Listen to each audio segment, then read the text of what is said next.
De retour à votre émission favorite, Tout savoir. Comme j'ai dit avant la pause, on va parler de ce qui se passe en Israël. Je suis sûre que vous êtes curieux de savoir comment on va aborder la question. Soyez sûrs qu'on ne va pas parler politique.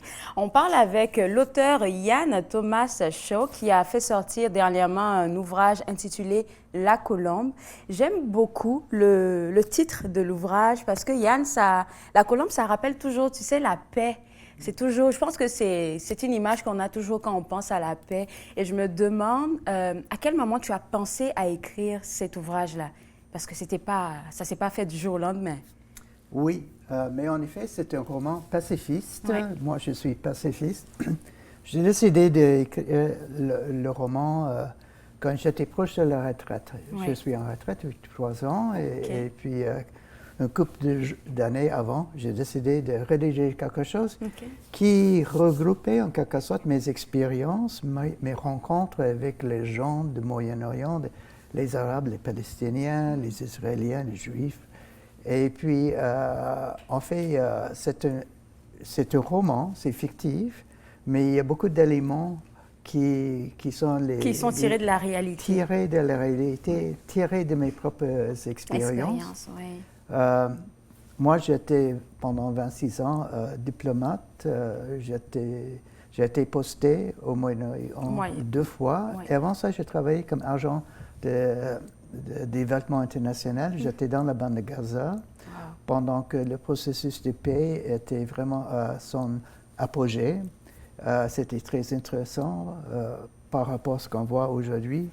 Il y avait beaucoup de chance que les négociations de la paix arrivaient vraiment à un accord durable et juste. Oui.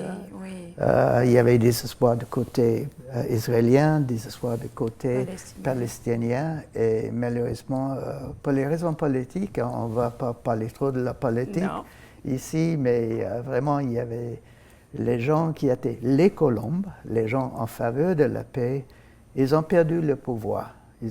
Et puis, ceux qui étaient opposés à un accord juste et durable, ils ont gagné le pouvoir. Et puis, c'est ça qui s'est passé en réalité. C'est pourquoi nous nous trouvons aujourd'hui dans une situation très triste, surtout pour les civils. C'est vrai, exactement. Et je pense que c'est vers ça que tu veux nous emmener, une piste de réflexion pour emmener tout le monde à penser, oui, c'est vrai que c'est une guerre de territoire et tout ça, mais il ne faudrait pas oublier qu'il y a des humains en arrière.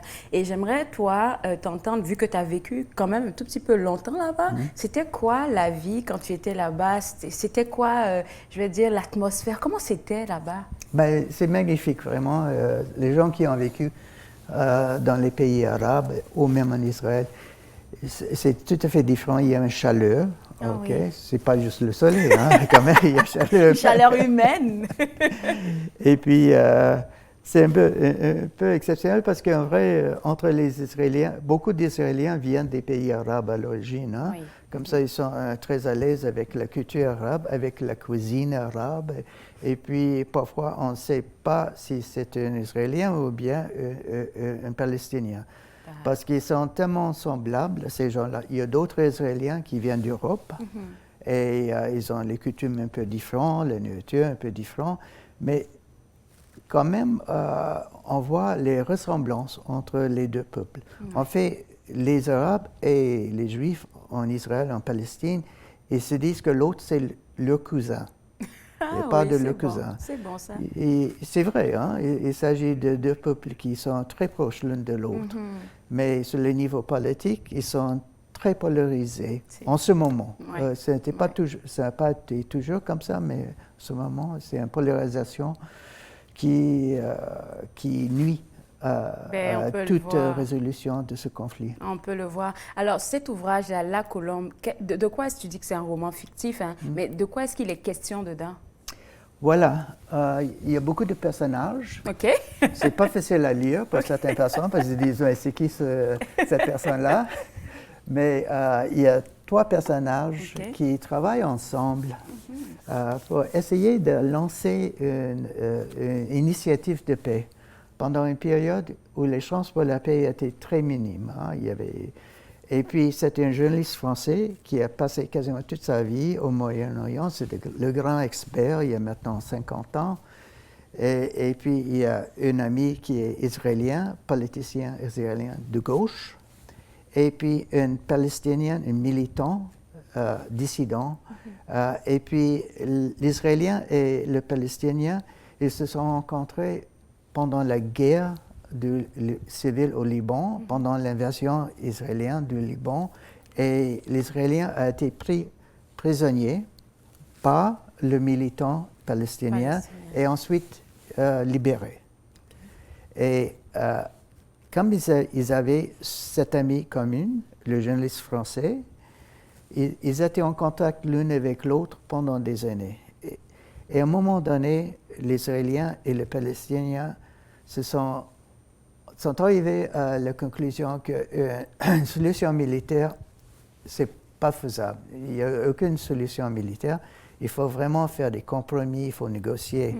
Mais le leader des deux côtés ne voulait pas en réalité. Comme ça, le journaliste français a convaincu ses deux amis de s'asseoir ensemble, de rédiger un accord de paix, d'essayer de vendre ça à la communauté internationale pour avoir le soutien des pays européens, américains, canadiens, etc. Et puis de présenter ça aux leaders israéliens et palestiniens pour dire c'est un projet. Reprenez. C'est un projet très ambitieux. Il va nous rester 2 minutes. C'est tellement facile de parler avec toi, Yann. Puis j'ai envie de te demander, ce projet ambitieux fictif qui se trouve dans la colombe, ça nous pousse à penser que chacun, à son niveau, peut faire quelque chose pour, tu sais, l'effort de paix que tout le monde rêve d'avoir. Les écrivains, les artistes, tout le monde. Exact, c'est ça. Moi, j'ai été diplomate, j'étais analyste politique, je suis devenu romancier. Et je crois que les écrivains et puis les artistes, ils ont un devoir. Ils ont le devoir de parler au nom de l'humanité. Parce que surtout la littérature, là, c'est quelque chose de très humain. Et puis, quand ils ont une chance de contribuer à quelque chose de positif, ils devraient le faire. Comme ça, j'admire les artistes qui font les pièces de théâtre sur les sujets très délicats. J'admire les autres écrivains qui écrivent les bouquins. Aussi, souvent, qui font et les journalistes. Parce que les journalistes, il y a tellement de journalistes qui ont été tués dans ces zones de conflit. Pas parce qu'ils étaient ils prenaient trop de risques, c'est-à-dire parfois, les journalistes sont même ciblés par les militaires parce que c'est les journalistes qui sont les témoins de la réalité. Comme ça, j'admire beaucoup le travail des journalistes. Quand les journalistes disent la vérité, je crois qu'au Canada, surtout avec Radio-Canada, on a de très, très bons journalistes. Maintenant, j'ai un ami que je connais depuis 30 ans, 40 ans même, Céline Galipo, qui est maintenant à Jérusalem. Elle fait des reportages. Je connais Céline très bien. Je pense que c'est un journaliste qui est très admirable. Et puis, on devrait écouter ce qu'elle dit, ce qu'elle rapporte. Il va nous rester 20 secondes, Yann. Écoute, j'aurais discuté avec toi pendant longtemps. C'est un très bel ouvrage. Félicitations. Je te souhaite beaucoup de succès avec ça. Et ça se peut qu'on se revoie peut-être pour parler encore davantage, parce que je sais qu'il y a beaucoup d'autres avenues qu'on peut prendre avec cet ouvrage-là. Et puis moi, je vais inviter les gens à la maison. Vous savez, c'est l'hiver, c'est le meilleur moment de se prendre c'est bientôt l'hiver, en fait. Bon.